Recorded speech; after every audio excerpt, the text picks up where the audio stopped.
What's up, guys? Ballin With Blizzy back with another PGA Tour preview. This week, one of the best events on the golf calendar, one of the best courses because it's such a tough, rugged challenge.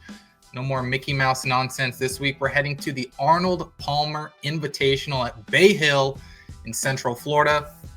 We're going to start by looking at a course preview, of course. We're going to take a look at the field, who the odds like the best this week. It is a signature event, so reduced field, but the biggest stars in golf all showing up. We'll, of course, build a custom model over at rickrungood.com and then try to put it all together over on DraftKings, where we had a very, very good week last week with the model's output. We'll try to make that happen again this week. But let's start by jumping over to betsports.com and taking a look at the course preview.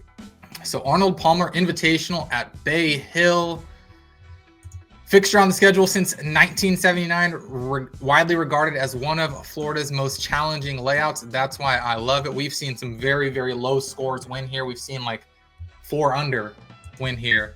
As I said, limited field signature event. It's going to test every aspect of your game. One of the things that always stands out to me about this course is long second shots. But even if you hit the fairway, well, let me rewind. You hit the fairway, you're in good shape, but that does not guarantee success because you have a lot of long irons in here.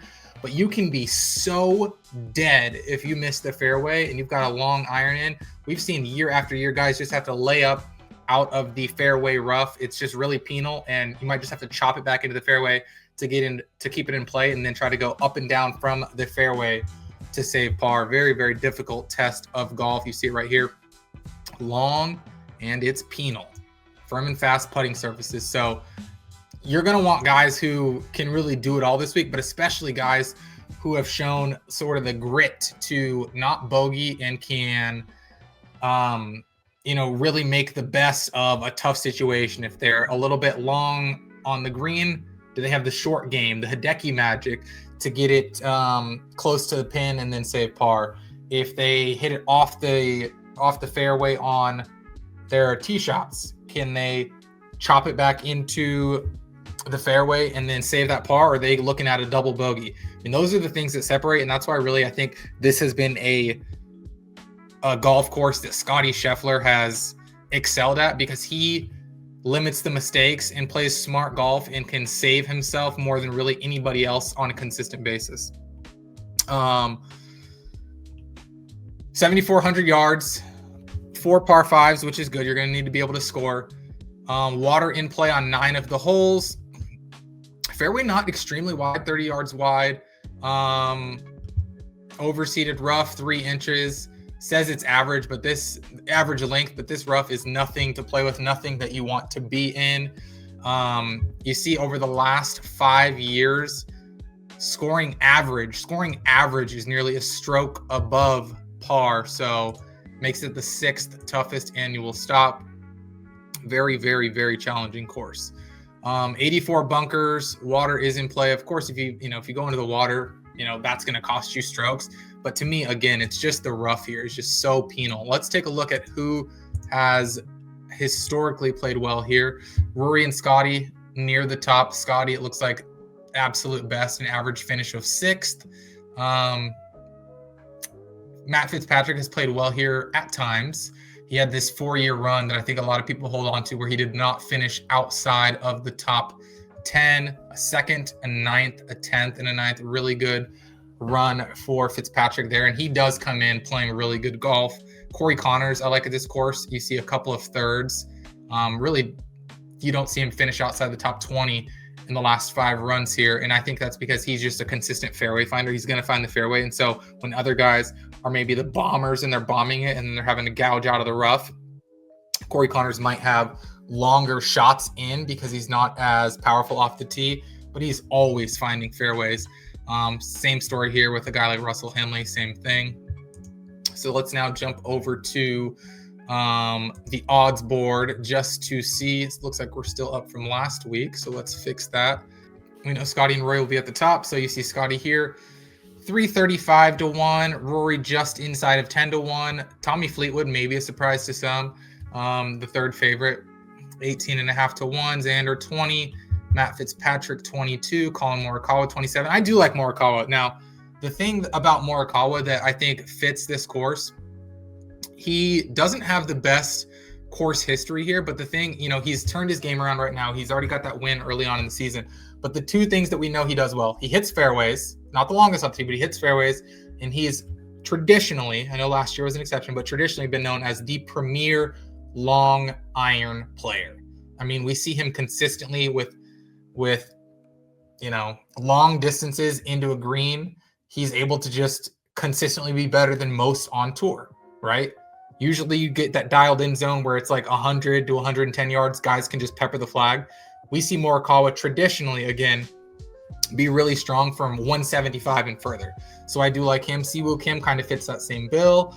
I like Russell Henley because he's going to keep the ball in play. I do not like Hideki Matsuyama whatsoever at this number. You talk about a guy that sprays the ball off the tee and seemingly never has control of his driver. This is not the course where you want that. English, Cantlay, Oberg. I don't know what to think of Oberg. I kind of like the number, but he has not been who we thought he was, and maybe that form will return. But right now, I don't see it. I do like Victor Hovland. He's been better with the driver, and again, historically, he's a really strong iron player. Chris Gotterup, I mean, the way he's been playing this year, contending, winning twice, you can't tell me that's a very unfair number. Lowry, I'll pass on. Just the mental melt from last week. Again, I'm going to keep praising the Sepp Straka number, 58 to 1. I like Corey Connors at 78 to 1. And I could take a stab on Sungjae, who has played well here historically, at 145 to 1. I like Tom Hoagie. Again, can keep the ball in play and is really good on approach at 375 to 1. Why not? But let's dial in closer in course history. I know we took a brief look, but let's try to dial this in thanks to Data Golf. So Scotty Scheffler, I mean, just an absurd 3.13 true strokes gained per round against the field. Rory did win here years and years ago, but a consistent finisher. It's hard to say the last couple times when this has been a signature event. A 10th in 2021 is far more impressive to me in a full field event than like a 21st when it's like, 72 guys playing. But he gained strokes here. Jordan Spieth, I don't really love where his game's at, but the numbers would tell you that he plays well here. But to me, again, he has no control of his driver right now, and this is not the course where I want to bet on him figuring that out. Corey Connors, we mentioned, a couple of top threes and just very solidly finishing far above average at this course, gaining nearly 2 strokes per round. Keegan Bradley has always played well here, gaining a stroke and a half per round, and just the experience edge. 54 career rounds played here. Matt Fitzpatrick, we mentioned, nearly a stroke and a half per round gained. Did miss the cut in 2024, but we showed that previous stretch where he really, really plays this course well. And again, a lot of those years were in full field events, not the 72 to 80 man fields. Tommy Fleetwood, we saw him near the top of the odds board. He plays okay here, 32 career rounds, gaining a stroke and a quarter per round. And I mean, we could keep going. Colin Morikawa, like I said, doesn't have the best course history here. I mean, basically 4 straight years with nothing to show for it. Didn't play twice and was cut twice. In the last year, he did finish second. Interesting about that is he didn't have his best year last year and he finished second. I think he's in a much better spot, both mentally and just golf-wise. And I like how the course sets up for him again in that Corey Connors mode where we're talking about keeping the ball in play and then being really good with long irons. Hideki, I told you guys I'm out on him. Justin Thomas, not for me. Making his return to action.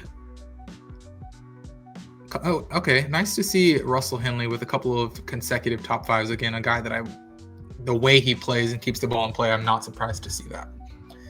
So with that being said, let's jump over to rickrungood.com and try to put this into mathematical form. We will always start with at least 10 weighted strokes gained total. What I want to see is off the tee. We'll put a little in for distance, but I really want to hone in on fairways gained and good drive percentage. I think those are even more important. Keep the ball in play. Can you hit your second shot from the fairway? It's going to be critical this week. Scoring, I think bogey avoidance is going to be massive this week. When you are out of position, how often are you saving par? We're already up to 40. Approach play, I do want greens gained. I want you hitting the green this week. And I always like to see opportunities gained, just guys that are consistently giving themselves a shot at birdie. 2-putt pars are they're gonna play around here. So I do not mind that at all. Putting, I don't care about. Hole types. I do want points on the strokes gained par fours this week, especially with the number of long par fours there's going to be. Course types. We don't generally do this. We can throw 5 in at long and hard courses just to see historically what guys look like. And then I do want to throw in for par 5 scoring this week, because that's going to be where you're going to make your scores, right? This is not a course you're just going to be birdieing par 3s and par 4s. And then for our last 10, this is really going to be one of our more robust models of the year. Let's just see how you're hitting it on approach over the last 36. I always like to use that as kind of a guide. So with that being said, Scotty Scheffler at number 1 and Tommy Fleetwood at number 2. Man, the edge Scotty always has. I mean, it's not just ever a first and a second. It's like Scotty, line of demarcation, and then everybody else. You've got Tommy Fleetwood, Rory McIlroy, Matt Fitzpatrick. Now, this is where I think you get behind Matt Fitzpatrick. This is the first time I'm running a model for this week. I wasn't sure, based on kind of how wayward he can be, how up and down and volatile he's been over the last couple of years, what this was going to show. But the fact that you've got him near the top of the odds board, again, what was that number? 22-1, top 5 in the odds. You've got him playing this course traditionally very well, and now you see him popping at number 4 in the model with a grade above 80. That's probably the last piece I needed to see to be in on him. I know there's been a lot of talk. A lot of people like him this week. I was unsure. I know the odds liked him. I know the course history, but this is kind of more indicative of course fit and current form. So I really, really, really am surprised to see him, but pleasantly surprised to see him ranked all the way up here. Siwoo Kim, we thought was a good fit. Ben Griffin, interesting to see him 6th. Not sure I'm in on him. Not surprised to see Colin Morikawa here. Not surprised to see Russell Henley. Not surprised to see Shane Lowry. He's kind of like light mode of those two guys. JJ Spawn makes a lot of sense here. Chris Gotterup, Victor Hovland. I like seeing Sepp Straka here. And then Corey Connors, who we mentioned, inside the top 25. Smotherman, man. We called him out last week. He made us look smart. And now he's looking, it's interesting. I think he was like 35th or 40th last week in the model in a very weak field. And then I guess you just get those extra rounds, those 4 extra rounds into the data set for this week. And he's higher, almost twice as high in the model for this field as he was when it was a much weaker field last week. So looks like the lowest priced guys that you can get savings on are going to be Smotherman at 6,400, Sepp Straka at 7,400, Daniel Berger at 6,800, and Spawn at 7,100. Now Spawn ranks the highest and has shown that he can compete in fields like this. I'm really liking to see that. Maybe he will be the first guy into our model this week, or into our lineup this week. So with that being said, let's jump over and build that lineup. And let's see how strong we can make a lineup using some of those guys that were in the top of that model. We've got basically no tremendous savings in the top 10. Pearson Cootie, I'm sorry, I'm not using you here. Scheffler, I mean, just the outrageous price all the time. Tommy Fleetwood, I guess, just bang for your buck. You're talking about a grade of 85, coming in $1,300 cheaper than Rory. We know we like Fitzpatrick, and we like to see that kind of everything is aligning for him this week. See what Kim's been playing well, and we know we like Morikawa. It's going to be interesting to see how do we get up to a number of those guys, though. I don't know that I'm running it back with Smotherman, but maybe Straka or Berger can get us that additional savings. Even Gotterup is down here at 8,300. Before we decide between Straka and Berger, let's just see how that has looked over the years. Berger obviously was injured for a little while, played well here last year, 10 career rounds, gaining 1.17 strokes, and Sepp Straka losing strokes here and has been cut 3 times. So we'll give the edge to Berger instead of my personal bias. You guys are always hearing me talk about Straka. Now we're up to 9,000. So it's going to be about using one of these guys in the 8K range or lower. Looks like it's going to be Lowry. I don't hate that. Now, I'm not in on Lowry, and I think when you melt down like he did last week, he's not going to come out here and win. But if he's the guy that you need to get up to these higher tier players, he's 11th in the model. And traditionally, I believe it said that he plays well here. Yeah. 2 straight top 7s, 20 career rounds. If he's what it takes to kind of get us to that next tier, I think it can make some sense.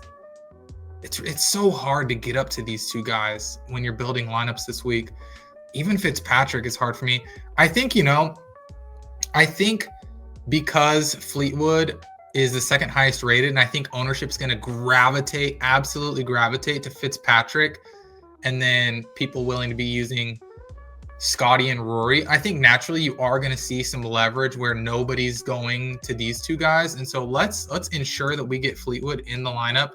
Now we have $8,850 left, and 8,850 will get us Gotterup, and are we short $100 on the Gotterup Morikawa? I think we are. Oh, we're short $200. Henley versus Morikawa. Was Henley higher rated? Oh, they were back-to-back, 74 and 72. I do like Henley here. How has he played? Oh, he's the defending champion. I forgot about that. And the defending runner-up. I think because of name recognition and Morikawa already having that win this year, I think he's going to catch more ownership than Henley. So I totally do not mind this lineup. You basically get, I want to say everybody in this is top 20, right? Where was Berger at? He was 15th. We had 15, 13, 12, 11, 8, and 2. Yeah, I think that's a really strong lineup. And I think, again, you're staying off of some of the guys that are going to be chalk, right? Chalk. This is chalk. Fitzpatrick. One of these 2 guys is going to be, I would say, in at least 50% of lineups. At least 50% of lineups, I think, are going to have one of these 2 guys. Scheffler, even at this price, has consistently been over 25% owned. And if he's not, people think, well, we're saving $2,500 and we're getting Rory. I think that's going to come in close to 50%. I think Fitzpatrick is going to be north of 20%.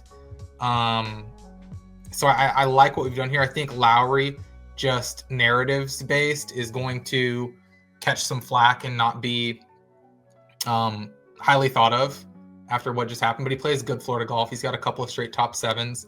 I like this lineup, right? You may not have the premium upside, but you've got the guy who's near the top of the odds board here. You've got Henley, who's near the top of the odds board. You got Gotterup, who's coming in shy of 50 to 1. I don't know where JJ Spawn was, but I do like him. Where was he? Oh, are they going to lock us out of bets? No, they're not. JJ Spawn, 64 to 1. Okay. He's shown that, he keeps the ball in play and he's really strong on approach. So I totally do not mind that at all. But that's going to do it for this week. We gave you guys the course preview. We looked at the odds board, we built that model, and then we incorporated that model into DraftKings. And we can only hope that those players in that model is as strong as it was last week when we hit on the outright. And I did end up playing outrights on both Smotherman and Echeverria, who I mentioned I liked their numbers last week on the preview show. So that'll do it for me. Good luck this week in your DFS lineups. Good luck in one and done. Catch some outrights, cash those bets, and we'll talk to you guys again soon.